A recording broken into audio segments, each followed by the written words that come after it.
So before I start this video, I would like to take a verbal consent from my patient. What is your name, sir? Vikas, And how old are you? 35-year-old. Do you allow me to post this video as unlisted on YouTube for my instructors viewing? Yes, I do allow. Okay.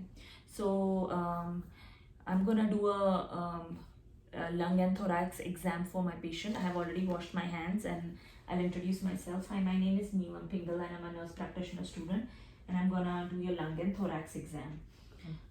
So I'll start with inspection. I'm inspecting the chest wall for any deformities, the breathing rate, the symmetric rise and fall of the chest. I'm even seeing if my patient is using any accessory muscles like his SCM or scalenes muscle. And I'll see how shallow is the breathing or how deep is the breathing. Is there any diaphragmatic breathing? So I have inspected the anterior side. I'll inspect the anterior side even for the AP diameter, the anterior posterior diameter. So first I'll see the anterior diameter. Here I see the normal chest wall should be symmetric and elliptical. And if you see the anterior, the AP diameter compared to the transverse is 1:2. Like this is 2 and this is 1, so it should be half. That is a normal. And I am even inspecting my patient's nails for any clubbing or any cyanosis, and I'm even inspecting the lips for any cyanosis. But here I see that my patient's lips are pink. Can you sit up, sir? And I'm gonna inspect the posterior part. So I'm again, I'm again inspecting the posterior part for the same breathing, the rate, any use of accessory muscles, any use of any diaphragmatic breathing. How is it symmetrical, the rise and fall of the chest? Again, no masses, no lesions. I'll even compare the posterior diameter. So I see the posterior diameter is symmetrical and elliptical compared to the transverse diameter. So this, if this is 2, this should be 1, half of it. That's it. Okay. Now after this, I'm gonna palpate my patient. So I'll again start with anterior part. Can you sit straight? Okay. So for palpation, I'll start with respiratory excursion. So what I'll do in respiratory excursion is, sir, I'll keep my hands on your I'll keep my hands on the costal margin of my patient, and I'll keep can you sit like this? Yeah. Let's see if I can get this down. Okay. And I'll keep my hands on the costal margin, and my finger should be laterally outside towards the lateral side of the rib, and I'll keep my thumb medially, and within my thumb I'll fold the loose part of the skin like this. My hands are here. Okay. And I'll ask my patient to take a deep breath. Can you take a deep breath, sir? Again.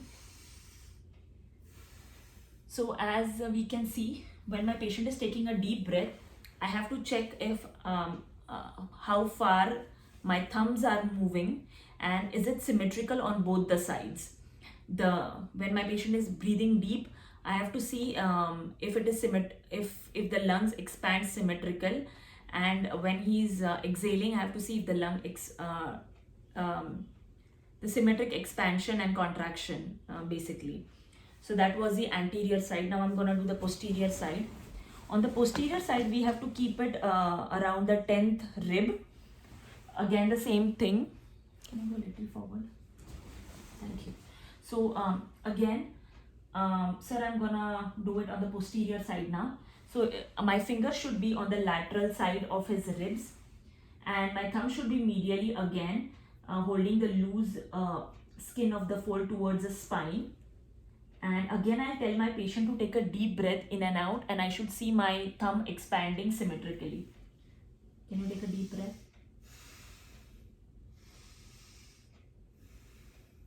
Again.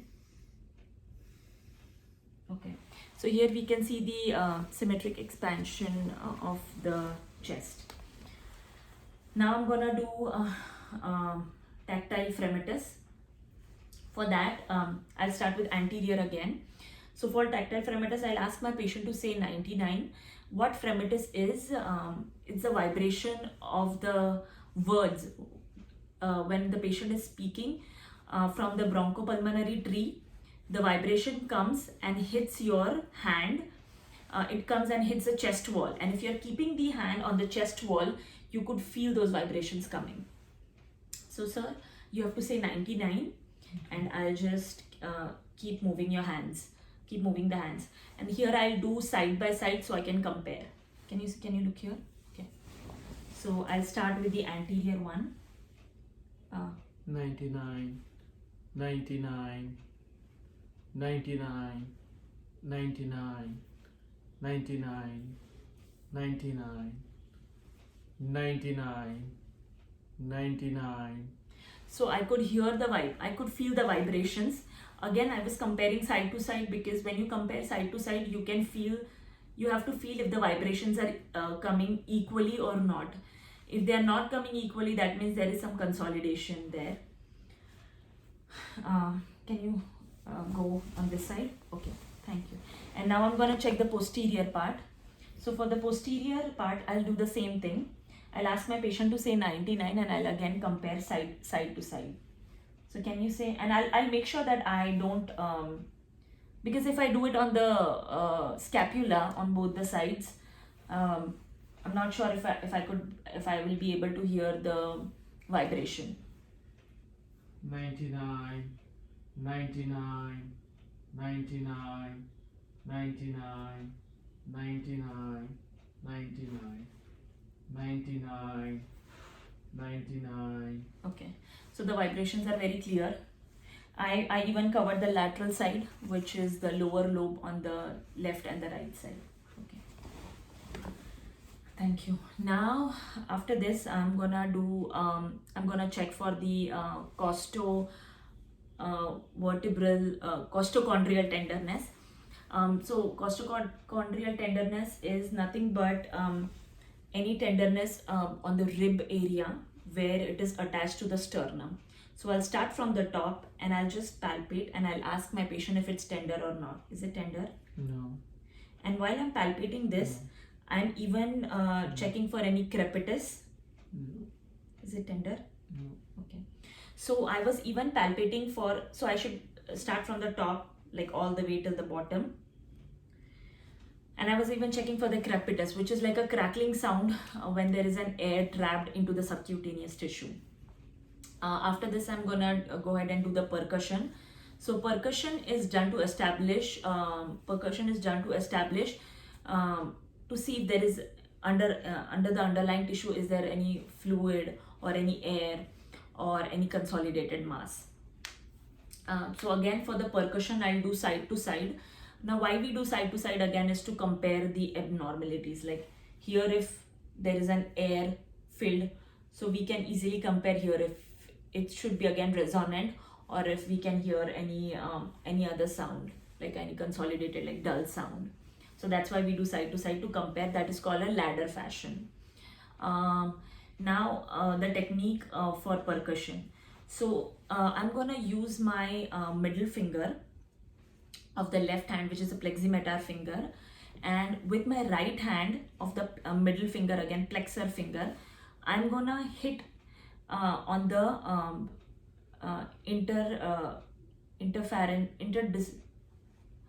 the pharyngeal joint, the distal pharyngeal joint, and whenever I hit on the pharyngeal joint with my dominant right finger, I'll make sure that my hand is flexed and 90 to this, the middle finger of the left hand.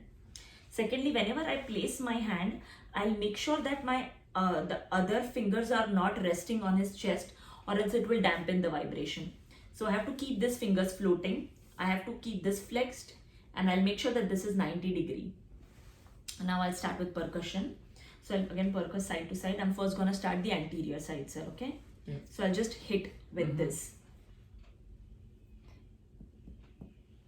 And as we know, the lungs are resonant I like to start from this above the clavicle because that's where the anterior part of the lung is.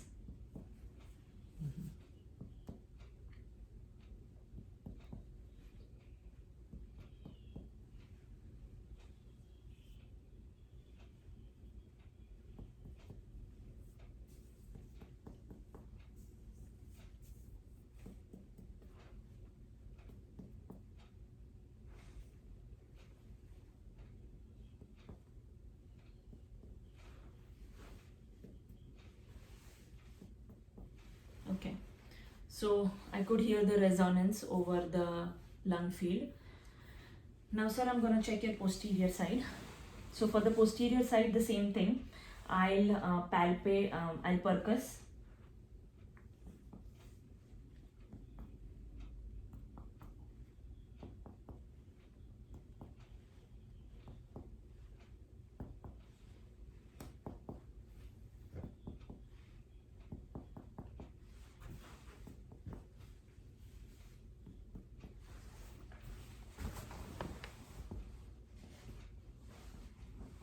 Okay, so that was the posterior side for the percussion.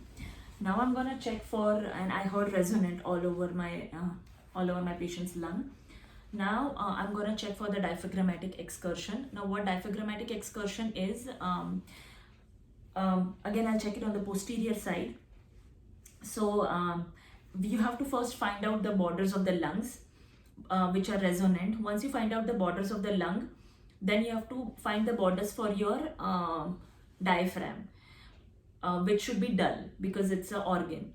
So that difference between the dullness and resonance is your diaphragmatic excursion. I'll show you how to do it now. Can you turn this side? Thank you. So now again I'll do the percussion and I'll find out where it's changing from resonance to where the resonance is stopping.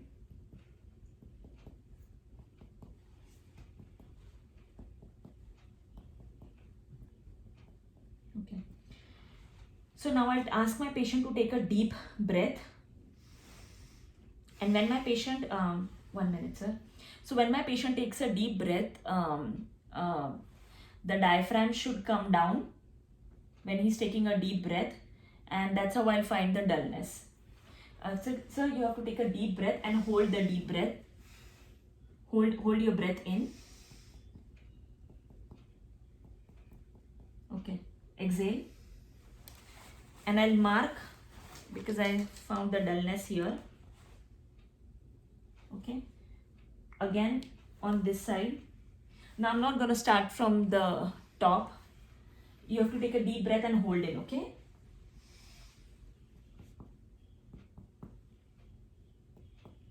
Okay. And that is exactly the same here. You can exhale now. And now, after this, I'll ask my patient to take a deep breath in and exhale fully. So once he exhales fully, the diaphragm will be relaxed. And I'll go from the bottom to the top where I will find from dullness to resonant sound again, because that's where the lungs are resonant. So sir, you have to take a deep breath and then exhale fully. Okay? Take a deep breath and exhale fully. Then exhale. Okay, that's it. Again, take a deep breath. Okay.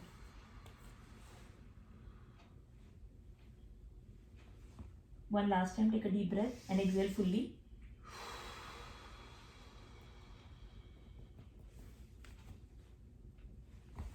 Okay, let's measure this. I have a ruler with me. So it's somewhere around 3.5. So my patient's diaphragmatic excursion is 3.5, which is normal. 3 to 5.5 is normal diaphragmatic excursion. It is the difference between where you hear the dullness and the resonance. You can sit straight now, sir. Now after this, I'm going to auscultate. Auscultation, similarly, I'm going to do side to side fashion just to compare my lung fields. First, I'll start with anterior auscultation. I'm gonna hear your lung sounds now, sir. Mm-hmm.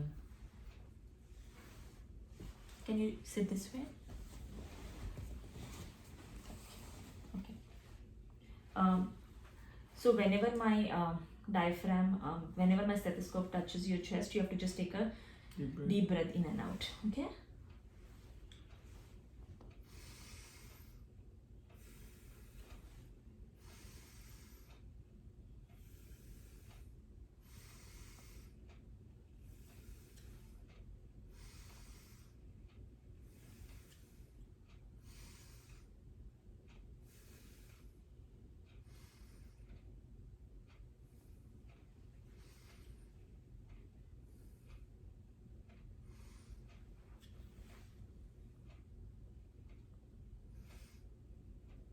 Okay.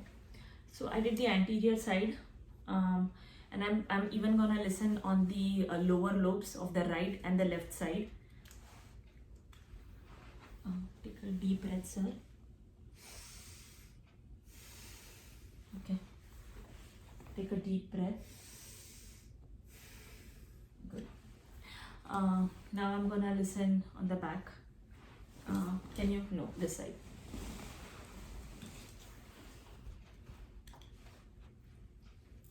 Take a deep breath in and out.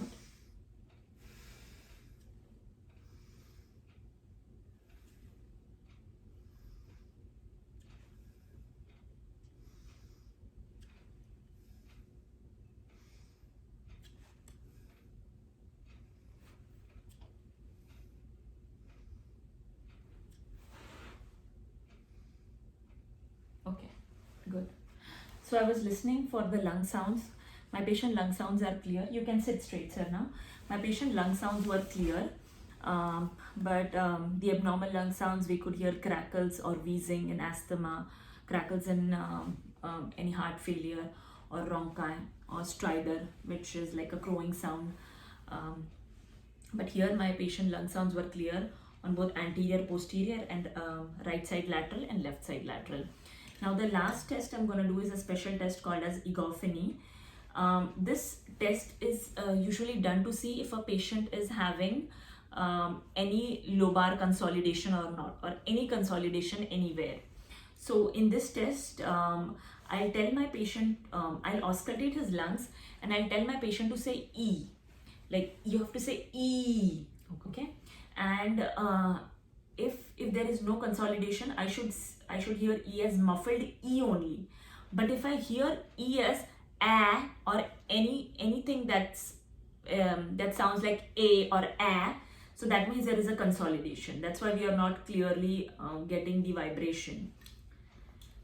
So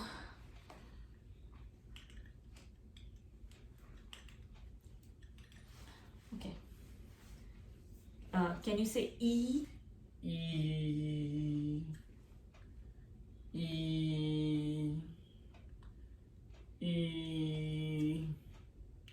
E. E. E. Okay, so I could hear E as clearly E. I'll even do the posterior side. E. E. E. E. E. E. E. E. I was just checking over the scapula how you hear it. So as this is like a muscular thing. Okay, so I think I'm done with my test. I'm done with my video. Thank you.